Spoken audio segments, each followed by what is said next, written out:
It is time now for Back Pages tonight here on Sky Sports News, bringing you a first look at the sports stories in the morning's newspapers.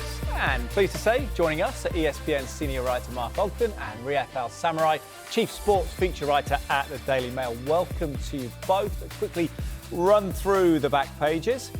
Back page of the Mirror covers Alejandro Garnacho being told to buy dinner, or maybe volunteering to buy dinner for his Manchester United teammates after his bad reaction to being taken off in the Ipswich game. They also say Guardiola is biding his time to hit back at those who've described as Manchester City's haters here. And more on Garnacho making amends in the Sun. Good headline there. Nachos are on him. They also cover the news that Arsenal have made an offer to Joshua Kimmich, who's a free agent in the summer. Times has a pretty great photo, shows Oliver Behrman being put through a gruelling test out of his F1 season. They also report on Josh Butler's decision to quit as England's white ball cricket captain. Guardian also covers that England cricket news with Harry Brook tipped to be the next skipper, and they depict Plymouth's Maxim Talavirov, the Ukrainian defender, preparing for another shot at FA Cup glory, this time against Manchester City.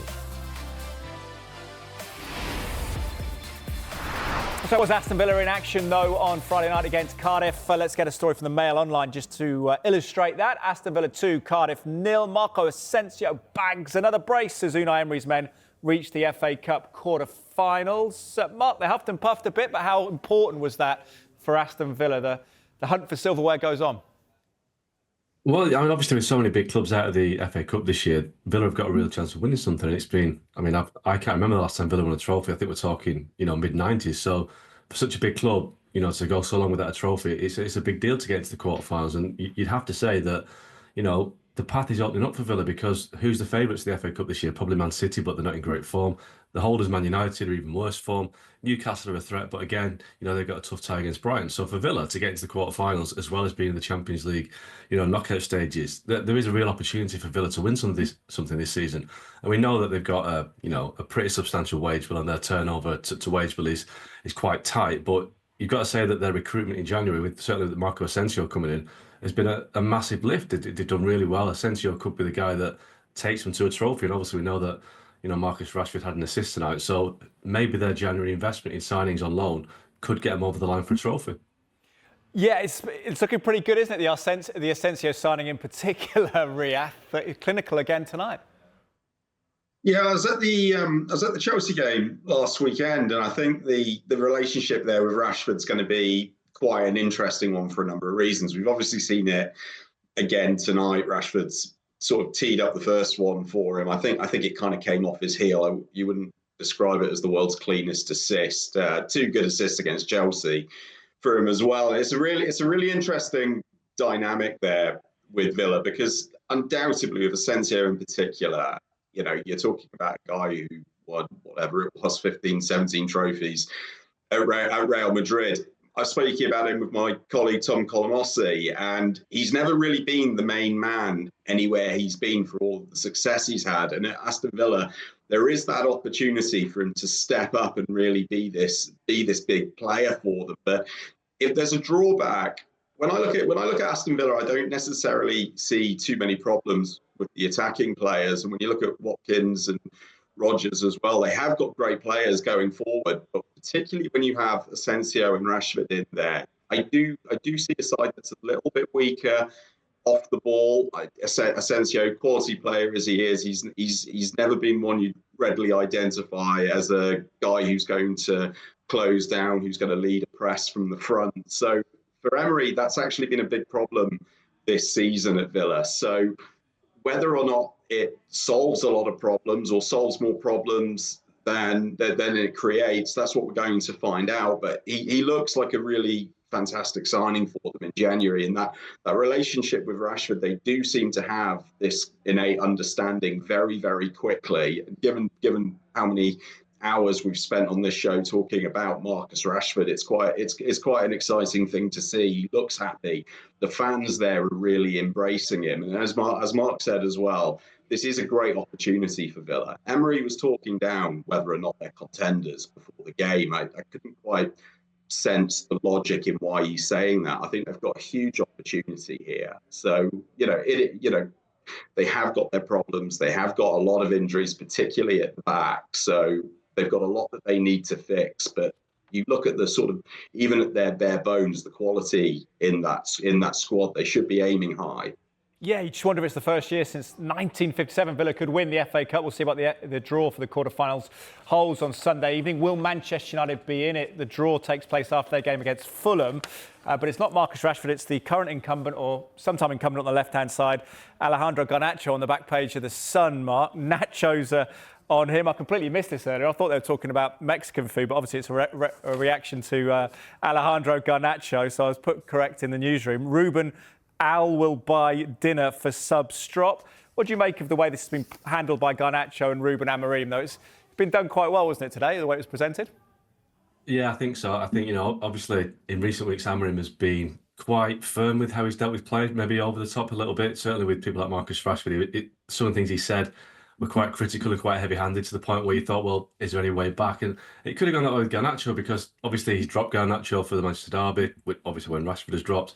He's been in and out of the team, so he could have used today to say, bad display of petulance, I'm not happy with that, I'm going to drop him for a game or whatever. But he turned it around to make quite a funny story. It's almost like Garnacho's having to do a forfeit to pay for what apparently was just changing his clothes. So I think he's handled it well, Amorim. And his mood today did seem a little bit more upbeat than it has been in recent weeks. And obviously there's been a lot of negativity around United recently, on the pitch, off the pitch. Like you said, we talk about United not just every week, but every day.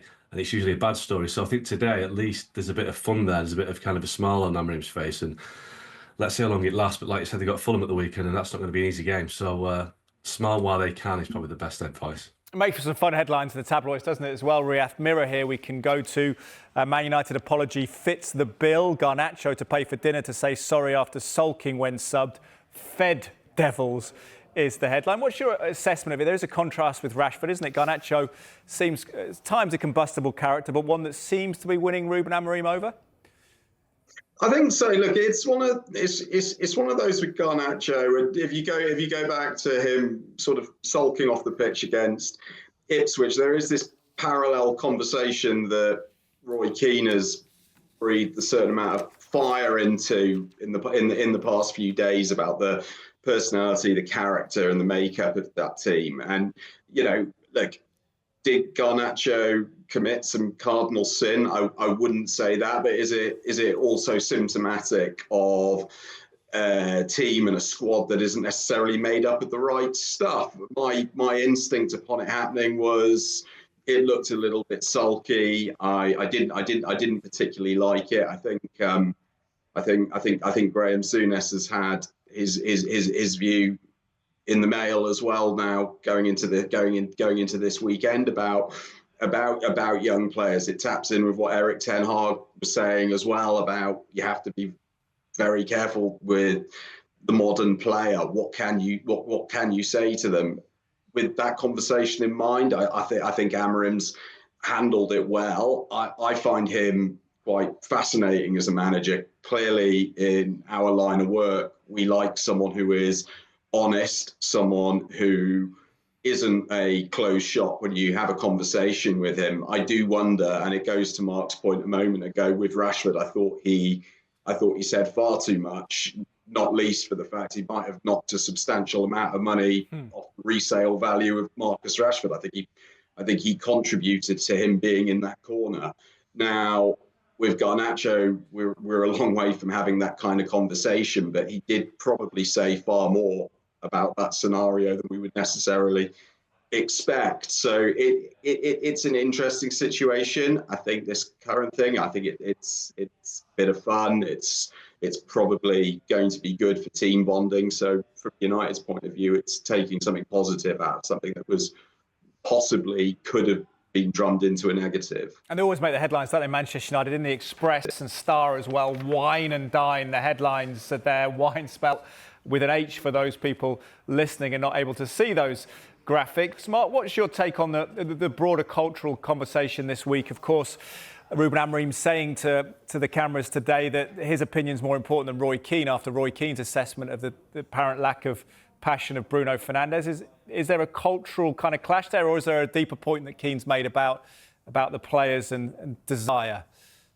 Well, I mean, first of all, I think obviously Amorim, his appointment, his he is right in what he's saying, that he's more important than Roy Keane right now in the world of Manchester United, and his opinion matters most. But I think Roy Keane had a point. I think a lot of the fans will kind of share the point that a lot of the players at United, they're not good enough. They're playing for themselves. They kind of hide behind certain players. And I think the point he was making about Bruno Fernandes was that he's not the sort of captain that will lead players. But I think if you look around that squad, I kind of agree with Roy Keane in that one. But who else would you give the captaincy to? Because it's not a squad that's full of people with character or leadership skills or even ability to be in the team. So I think the reality is that Man United squad and the team is nothing close to where it was 10, 20 years ago. But that's the reality of the modern day Manchester United. Bruno Fernandes is their best player, so he's the captain, but he's not a natural leader. But I think if you could clear out the Man United team and say which of these players are worth keeping, you probably have about 2 or 3 standing and the rest would have gone, and that's not feasible in the modern game. So you have to make do with what you've got, and Bruno Fernandes is the best captain possible for Man United right now within that squad. Okay, we'll see how United get on against Fulham. Manchester City, meanwhile, Riyadh up against Plymouth Saturday evening. Arguably the last thing really standing for the champions of the Premier League up against the shock artists of the last round of the FA Cup. The headline to the side of the Garnacho picture in the Mirror: Pep biding his time to fight back. Jeremy Cross reporting that Pep Guardiola has vowed to hit back at the Manchester City quote haters when the time is right. This is in the wake of Javier Tebas accusing City of financial deception, which Manchester City deny, along with all the other allegations against them. Riyadh, what did you make of this and the way Guardiola has handled it again? It seems, again, a guy quite beleaguered. Is that fair? Yeah, I think that's absolutely fair. That's been the theme of his season. It's been the theme of their season, and even longer. They're under siege on the pitch. I don't think they've been much better than an absolute shambles this season. And off the pitch, they're facing this absolutely monstrous threat, which sounds like it could come to a head in the next few weeks. I think this is possibly the biggest moment in the recent and not even too recent history of the Premier League. What happens next with Manchester City? I think it's going to define Guardiola's time at the club. It's going to define everything that we say about Manchester City. Did they win by playing fair?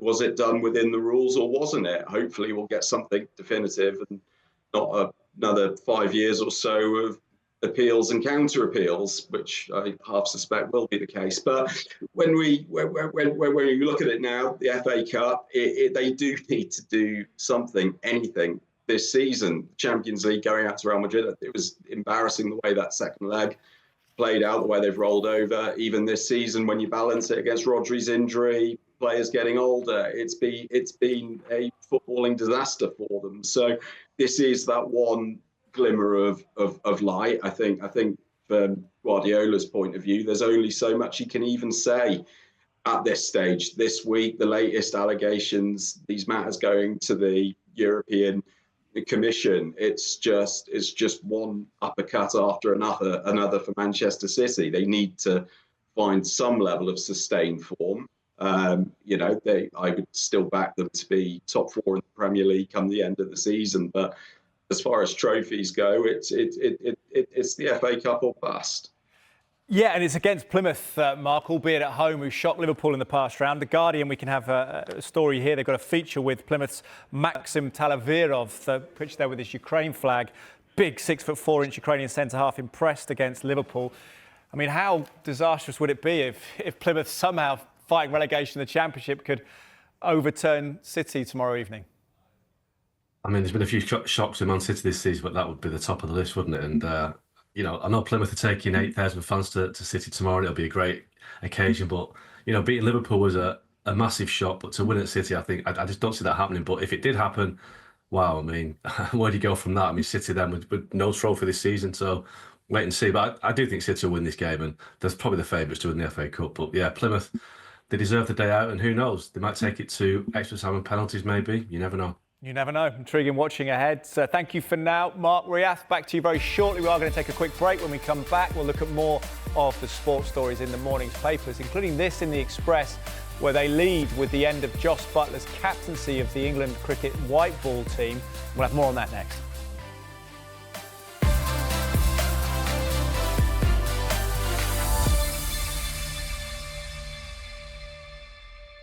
Welcome back. You are watching Back Pages tonight, and it's welcome back to ESPN senior writer Mark Ogden and Riyadh Al Samurai, the chief sports feature writer at the Daily Mail. Let's come to the Express. Mark, for you, the end of the road for Joss. Resigning as England skipper is right move all round, says Butler. This after they crashed out the Champions Trophy after defeat to Afghanistan. Mark, just wonder as a mainly football writer, what you make of the emphasis on the captaincy and the fact that this isn't unusual for a skipper to fall on his sword after such a low moment. No, it's like a manager going in football, isn't it? It has been a succession of bad results. But I thought it was really interesting to listen to Brendan McCullum on Sky earlier on today, just reacting to it. And he was basically making the point that, you know, the England squad and Josh Butler himself, that they take everything so seriously. There's not a lot of enjoyment there, not a lot of freedom within the players. And he says that maybe sometimes they need to kind of loosen up a little bit. And I think Josh Butler was kind of embodied that kind of sense that they're a little bit too tight and uptight at the moment in the England squad, and they're worrying about the minor details rather than just playing cricket. So it's probably a good thing for Josh Butler from his personal game, but also for the cricket team in general to move on and change the captaincy, because the captaincy has a lot more influence on the cricket team than on the football team. So I guess the change of figurehead will help the team, maybe a different personality, a bit lighter on the squad and the focus of the game. It might just help, but that seems to be Brendan McCullum's view, that it might not be a bad thing for Butler or the team that the change has happened now. Yeah, it might be interesting to get Roy Keane's thoughts on it. We probably won't get them on Josh Butler and the England captaincy. Riyadh, let's get yours. Times Sports Supplements, quote-unquote, sad Butler resigns as captain. Do you think he's the fall guy here? Does it just reflect maybe that England have gone off the boil in terms of player quality, that maybe the emphasis is on other formats? What's your read on it? I think when we talk about kind of captaincy in different sports, it's kind of hard to understate just how important it is within cricket, far more so possibly even than when we're talking and hyperventilating about Bruno Fernandes at United. I mean, these guys are front and centre, calling the tactics on the field. And you know, you flash the Times there. I was reading Mike Atherton earlier this evening to sort of describe him as looking overwhelmed and out of ideas. I think that's a fair reflection. We're talking about one of the great England batsmen in white ball cricket, who has been a pale impression of himself with the bat. Results have been dire. They've flopped in 3 tournaments in 18 months, 2 very poor World Cup defences, and it is time. And I look at it when we talk about the captaincy, just how much it actually can take out of a player, and the appeal, therefore, of playing without that burden of leadership as well. It's why when we talk about the successor, the overwhelming favourite is going to be Harry Brook. And I'd be looking at that saying, do you really want to do that to such a talented player? Isn't he going to be a far more benefit to have him out there and doing his bread and butter, rather than adapting to this leadership, taking on that added responsibility? And that's whether that's calling field positions, whether that's fronting up to the press every day. You could see it grinding someone down. My hope for Butler would be that we'd see something a little bit like Joe Root in the Test arena, where, given that little bit of extra freedom, having that lifted off his shoulders, he came back into that sort of better version of himself, immediately starts smashing centuries. So, you know, you'd hope for that with Butler, but certainly this sort of step today, it's actually felt a long time in coming. It's been, you know, I think you go back 6 months and people were talking about whether or not there needed to be a change, and that's going a long way back. You know, they've made a very poor start to this season. Champions Trophy has been a shambles. They're out of that already. So it's, you know, this, no one would say they didn't see this coming, but personal hope would be, is this really something they want to go and thrust onto Harry Brook next? Because you could just see how much it reduces a player. Strange, isn't it? Yeah, ultimate honour, isn't it? But then it does seem to have an effect on the players. The captaincy weighs heavy. Let's go to football and transfers. I know it's early, but the Sun have Gunn and Kopp Kim scrap. Jordan Davis and Charlie Wyatt reporting Arsenal and Liverpool are set for a tug-of-war battle over Joshua Kimmich, the Bayern Munich player, who can also play at right back sometimes, can't he, Mark? What do you make of this and those links to those clubs?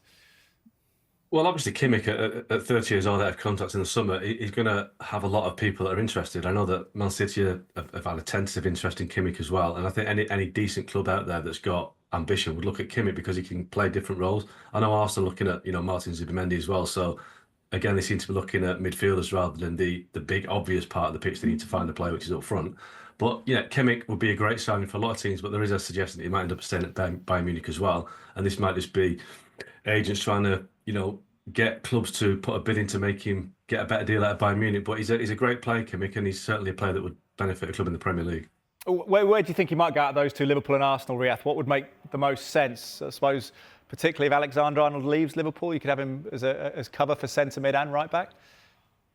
I think he can play for almost any club. He's a superb player. He's incredibly intelligent. He's a brilliant passer of the ball. He's composed. He's versatile. I can't see why anyone wouldn't want him in that side. Arsenal's need is going to be pretty pressing. Partey out contract in the summer. I think the same goes for Jorginho as well. So they need him there. The fact that he can cover it right back as well is a massive bonus. As Mark's saying, the position they really need is striker, but that midfield need is also very pressing as well, depending on what those other contracts are going to do at the end of the season. Yeah, we'll keep across that situation with Joshua Kimmich. Then big win for Bayern Munich to go 11 points clear in Bundesliga. Meanwhile, let's talk saving the best to last about Mark's piece on ESPN.com. Donald Trump has expressed an interest in Greenland, well documented on the day he's made the headlines elsewhere. On that, though, CONCACAF or not, Greenland just want to play soccer, Mark. So tell us about this piece and why we shouldn't read too much into them maybe wanting to play against America. Yeah, well, I went to Greenland about 2 weeks ago just to do a piece on their football team is desperate to play somebody somewhere because they can't join UEFA because they're not a member of the United Nations, despite being a part of Denmark. So they're trying to join CONCACAF, and they applied in May last year to join CONCACAF, so well before Donald Trump was elected as president of the US. But since then, obviously, Donald Trump has been elected and he wants to buy Greenland or acquire Greenland. So the Greenland FA was supposed to meet CONCACAF in Miami yesterday, but that was cancelled because there's a bit of too much political heat on them right now. But listen, it's a country of 50,000 people, but they're very passionate about football. They're Man United fans, Arsenal fans, Liverpool fans all over the place. They just want to play. So they're hoping that CONCACAF will give them the green light to play against the Caribbean islands, Mexico, US, hopefully in the future. So we're waiting to find out what happens, but they need to find a home because they don't have a home to play at the moment. They don't have anyone to play.